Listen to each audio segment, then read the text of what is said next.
नमस्कार दोस्तों, आप देख रहे हैं दिन भर की ताजा और बड़ी खबरें सिर्फ 20 मिनट में। सम्राट चौधरी ने सभी जीविका दीदियों को रोजगार करने के लिए 20-20 हजार रुपए की दूसरी किस्त देने की घोषणा की है और साथ ही सभी पढ़ने वाले बच्चों के लिए, किसान भाइयों के लिए, युवाओं के लिए, माताओं और बहनों के लिए, सरकारी कर्मचारियों के लिए, आम जनता से जुड़े महत्वपूर्ण खबरें जानेंगे।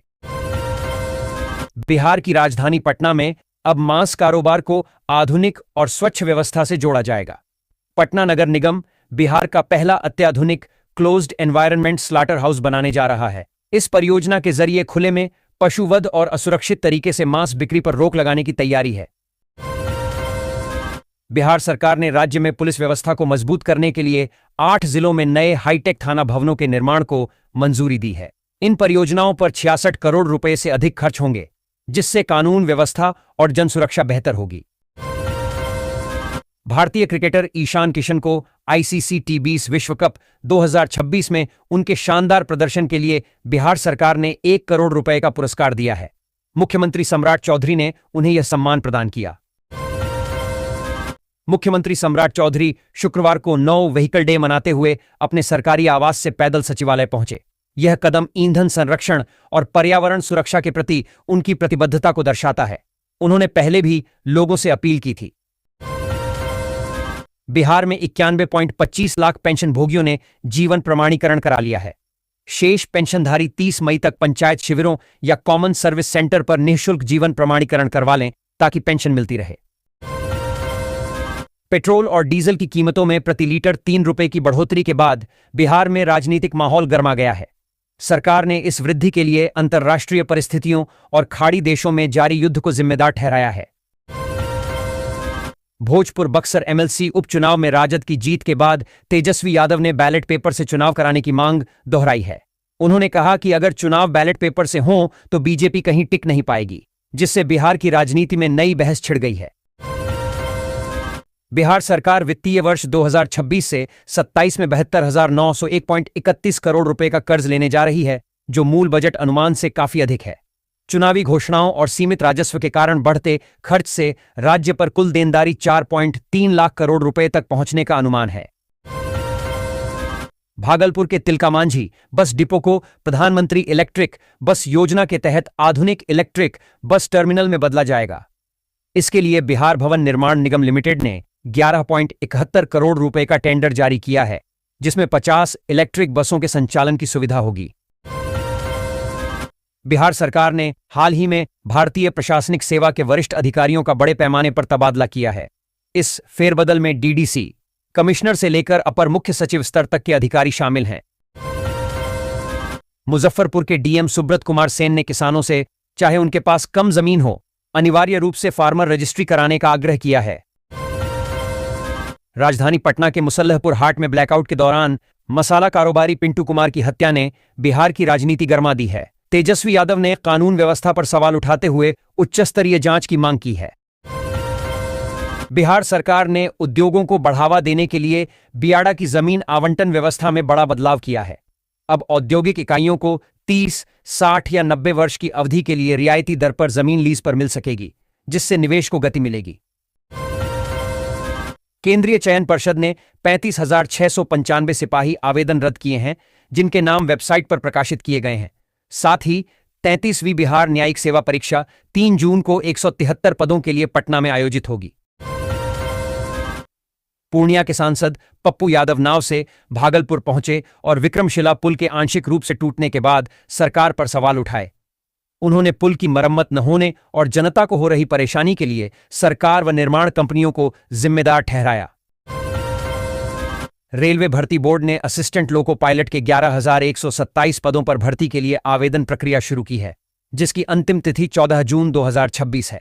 इसके साथ ही बीपीएससी ने प्राचार्य और सह प्राध्यापक पदों के लिए 8 से 11 जून तक दस्तावेज सत्यापन का अंतिम अवसर दिया है। पटना में ग्रीनफील्ड सैटेलाइट टाउनशिप की घोषणा के बाद जमीन की खरीद बिक्री ठप हो गई है, जिससे रजिस्ट्री में 70% की गिरावट आई है। बिहार के युवाओं को विदेशों में सुरक्षित और वैध रोजगार दिलाने के लिए नियोजन भवन में एक परामर्श कार्यशाला आयोजित की गई। इसमें कौशल विकास, भाषा दक्षता और सुरक्षित प्रवासन पर जोर दिया गया। पेट्रोलियम कंपनियों ने पटना में पेट्रोल और डीजल की कीमतों में प्रति लीटर 3 रुपए से अधिक की बढ़ोतरी की है, जिससे पेट्रोल 108 रुपए और डीजल 94 रुपए के पार हो गया है। मुख्यमंत्री पद से इस्तीफा देने के बाद नीतीश कुमार अब जदयू संगठन को मजबूत करने में पूरी तरह जुट गए हैं। वे पार्टी नेताओं और कार्यकर्ताओं से लगातार मुलाकात कर रहे हैं और सरकार की योजनाओं व उपलब्धियों को जनता तक पहुंचाने पर जोर दे रहे हैं। केंद्रीय मंत्री जीतन राम मांझी ने मुख्यमंत्री सम्राट चौधरी की अंग्रेजी पर हो रही टिप्पणियों पर विपक्ष पर तीखा हमला बोला है। उन्होंने लालू प्रसाद यादव और सोनिया गांधी का उदाहरण देते हुए कहा कि सम्राट की भाषा आम लोगों के लिए सहज है। महिलाएं 16 मई को अखंड सौभाग्य और पति की लंबी आयु के लिए वट सावित्री व्रत रखेंगी।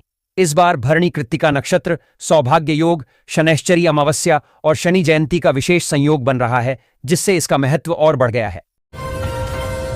बांका में वट सावित्री पूजा की तैयारियां जोरों पर हैं, लेकिन फलों के दाम आसमान छू रहे हैं। खासकर आम 70-90 रुपये प्रति किलो बिक रहा है। बिहार सरकार ने हड़ताल पर गए पंचायत सचिवों से बिना शर्त काम पर लौटने की अपील की है। आश्वासन दिया है कि उनकी मांगों पर सकारात्मक विचार किया जाएगा।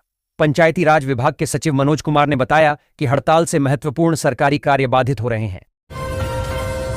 सीबीएसई 12वीं के नतीजों में बिहार के सरकारी स्कूलों में केंद्रीय विद्यालय ने 98.55% पास प्रतिशत के साथ पहला स्थान हासिल किया है। जवाहर नवोदय विद्यालय 98.47% के साथ दूसरे स्थान पर रहा, जबकि सरकारी स्कूलों का प्रदर्शन भी बेहतर रहा। अमूल और मदर डेयरी ने पटना समेत बिहार में दूध की कीमतों में 2 रुपये प्रति लीटर की बढ़ोतरी की है, जिससे उपभोक्ताओं पर महंगाई का बोझ बढ़ा है। यह वृद्धि पशु आहार, पैकेजिंग और ईंधन की बढ़ती लागत के कारण हुई है, जिसका सीधा असर मध्यम वर्गीय परिवारों के बजट पर पड़ेगा। भागलपुर के 12 मॉडल स्कूलों में शिक्षक प्रतिनियुक्ति के लिए 130 अभ्यर्थियों की औपबंधिक मेधा सूची जारी हुई है। इसमें 116 अभ्यर्थियों को प्रेजेंटेशन में 0 अंक मिलने से चयन प्रक्रिया की पारदर्शिता पर सवाल उठ रहे हैं। आरा बलिया रेल लाइन परियोजना, जिसकी लागत 2300 करोड़ रुपये है, अब तेजी से आगे बढ़ रही है। सर्वे और डीपीआर रेलवे मंत्रालय को सौंपे जा चुके हैं। यह बहुप्रतीक्षित परियोजना दियारा क्षेत्र को बेहतर कनेक्टिविटी प्रदान करेगी। गोपालगंज जिले में पहली बार मत्स्य विभाग मोती और झींगा पालन की शुरुआत कर रहा है। किसानों को प्रशिक्षण और 60% तक अनुदान मिलेगा, जिससे आय का नया स्रोत खुलेगा। भागलपुर में 19 मई से सहयोग शिविर अभियान शुरू हो रहा है, जिसके तहत ग्रामीणों की समस्याओं का समाधान गांव की चौपाल पर ही किया जाएगा। यह अभियान राजस्व से लेकर पुलिस और भूमि विवाद तक की शिकायतों का मौके पर ही निपटारा सुनिश्चित करेगा। हर घर नल जल योजना के तहत लगभग 600 परिवारों तक शुद्ध पेयजल पहुंचाने का दावा किया गया था, लेकिन आज तक एक भी घर में पानी की आपूर्ति शुरू नहीं हो सकी है। स्थिति यह है कि लाखों रुपए खर्च कर बनाई गई पानी टंकी कई महीनों से खराब पड़ी हुई है और पूरे गांव के लोग पेयजल संकट झेलने को मजबूर हैं। पटना विश्वविद्यालय को जल्द ही सैदपुर कैंपस में एक भव्य स्विमिंग पूल और इंडोर स्पोर्ट्स कॉम्प्लेक्स मिलेगा। स्विमिंग पूल का निर्माण अंतिम चरण में है। पटना के सर्राफा बाजार में सोने की बढ़ती कीमतों, इंपोर्ट ड्यूटी और पीएम मोदी की अपील के चलते ग्राहकों की संख्या घटी है। लोग अब हल्के गहने खरीदने या खरीदारी टालने को प्राथमिकता दे रहे हैं, जिससे शादी के सीजन में भी बाजार में मंदी छाई है। भागलपुर में सीबीएसई 12वीं का रिजल्ट घोषित हो गया है, जिसमें जिले का औसत प्रदर्शन 85% से अधिक रहा। छात्रों ने वाणिज्य और विज्ञान संकाय दोनों में उत्कृष्ट प्रदर्शन कर कई स्कूलों और जिले का नाम रोशन किया। पटना सिटी में घरेलू गैस की अवैध रिफिलिंग और कालाबाजारी का भंडाफोड़ हुआ है। अनुमंडल प्रशासन ने एक दुकानदार, वेंडर पिता पुत्र और एजेंसी प्रबंधक सहित 4 लोगों को गिरफ्तार कर 30 गैस सिलेंडर जब्त किए। बिहार के राजस्व मंत्री डॉ. दिलीप कुमार जायसवाल ने राजस्व कर्मचारी और अमीन पदों पर शीघ्र भर्ती की घोषणा की है। उन्होंने सरकारी जमीन की पहचान के लिए एआई के उपयोग, ऑनलाइन आवेदन प्रक्रिया और भूमि सुधारों का भी ऐलान किया। बिहार के पूर्व मंत्री मंगल पांडे ने राहुल गांधी की 54 विदेश यात्राओं पर 60 करोड़ रुपए खर्च होने का दावा करते हुए फंडिंग स्रोत सार्वजनिक करने की मांग की है। उन्होंने राहुल की 11 करोड़ रुपए की घोषित आय के मुकाबले इस खर्च पर सवाल उठाए और कांग्रेस से भी स्पष्टीकरण मांगा। गुरुवार शाम पटना सहित बिहार के 6 जिलों में सिविल डिफेंस ने 15 मिनट का ब्लैकआउट और मॉक ड्रिल आयोजित किया। इसका उद्देश्य हवाई हमले जैसी आपात स्थिति में प्रशासन और आम जनता की तैयारियों का आकलन करना था, जिससे सड़कों पर वाहनों की रफ्तार थम गई और अंधेरा छा गया। पंचायती राज विभाग के सचिव मनोज कुमार ने गंभीर शिकायतों के त्वरित निष्पादन और स्वास्थ्य उपकेंद्रों के निर्माण में तेजी लाने के निर्देश दिए। उन्होंने आधार सेवा केंद्रों के कार्यपालक सहायकों के लिए UIDAI परीक्षा पास करना अनिवार्य किया। पटना के रामाचक बैरिया डंप साइट पर 13.38 लाख टन पुराने कचरे के निष्पादन का लक्ष्य अक्टूबर तक शून्य डंप साइट के तहत रखा गया है, लेकिन अब तक केवल 38% कचरा ही हटाया जा सका है।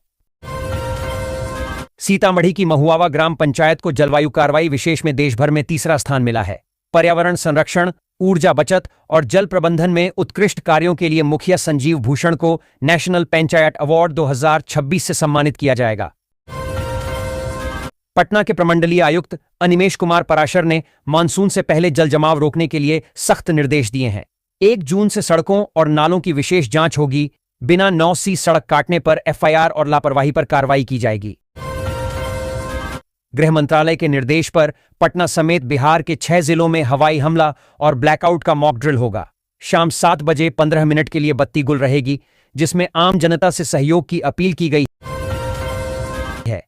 अरवल जिले में औद्योगिक विकास के लिए 127.69 एकड़ भूमि चिह्नित की गई है, जिसमें से सरकारी जमीन का हस्तांतरण हो चुका है और निजी भूमि अधिग्रहण जारी है।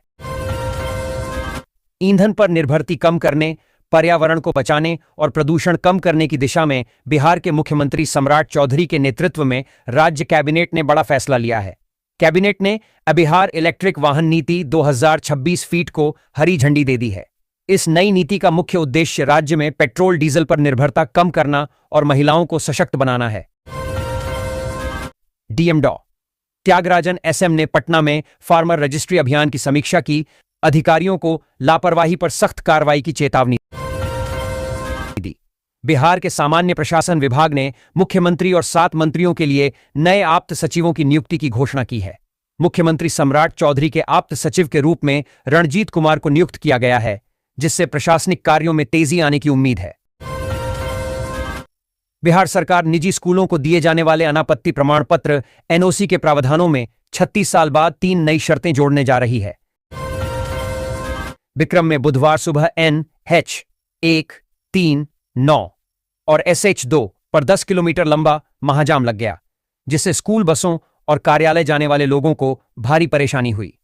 असपुरा लख चौक पर अव्यवस्थित यातायात और प्रबंधन की कमी को जाम का मुख्य कारण बताया गया, जिसके स्थायी समाधान की मांग की जा रही है। गोपालगंज में एक विशिष्ट शिक्षिका नरगिस नाज को सोशल मीडिया पर राजनीतिक टिप्पणी करना महंगा पड़ गया। जिला कार्यक्रम पदाधिकारी ने बिहार सरकारी सेवक आचार नियमावली 2026 के उल्लंघन के आरोप में उनसे 3 दिन में स्पष्टीकरण मांगा है। राजद नेता तेजस्वी यादव ने कोरोना काल में नियमों के उल्लंघन के मामले में अदालत में आत्मसमर्पण किया। MP MLA कोर्ट ने उन्हें जमानत प्रदान कर दी।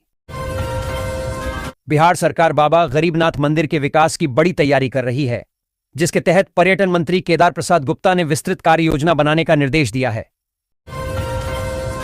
बिहार में पूर्वा हवा के कारण उमस भरी गर्मी बनी हुई है, लेकिन 16 मई से राज्य के कई जिलों में झमाझम बारिश की संभावना है।